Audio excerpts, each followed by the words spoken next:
বন্ধুরাষ্ট্র ভারতে আওয়ামী লীগের কথিত এমপিরাও নিরাপদ নয় মন্তব্য করেছেন বিএনপি মহাসচিব মির্জা ফখরুল।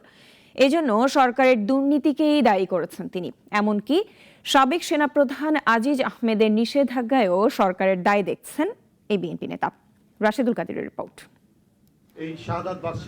বিএনপির প্রতিষ্ঠাতা জিয়াউর রহমানের ৪৩তম মৃত্যুবার্ষিকীকে ঘিরে কর্মসূচি ঠিক করতে নয়াপল্টনের কেন্দ্রীয় কার্যালয়ে দলের সব অঙ্গ সংগঠনের নেতাকর্মীদের সঙ্গে যৌথ সভা।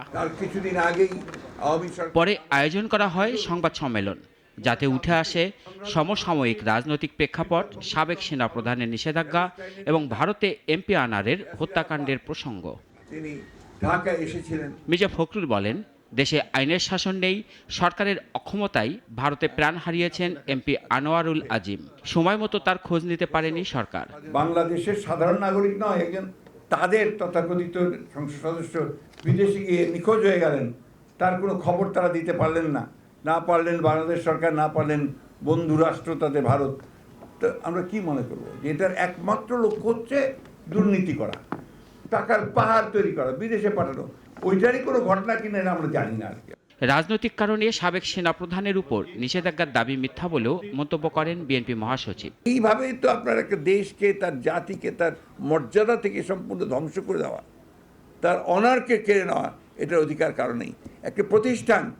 সেনাবাহিনী হচ্ছে আমাদের একটা সবচেয়ে ভরসার স্তর, একটা প্রতিষ্ঠান। সেই সেনাবাহিনীকে আজকে যদি এইভাবে তাদের কারণে, সরকারের কারণে তাকে হেয় প্রতিপন্ন করা হয়, সেটা কখনোই এই দেশের মানুষ মেনে নেবে না। দলের প্রতিষ্ঠাতার ৪৩তম মৃত্যুবার্ষিকী পালন করবে বিএনপি। এ উপলক্ষে রাজধানী সহ সারা দেশের বিভাগ, জেলা ও উপজেলায় ১৫ দিনের কর্মসূচি ঘোষণা করে দলটি।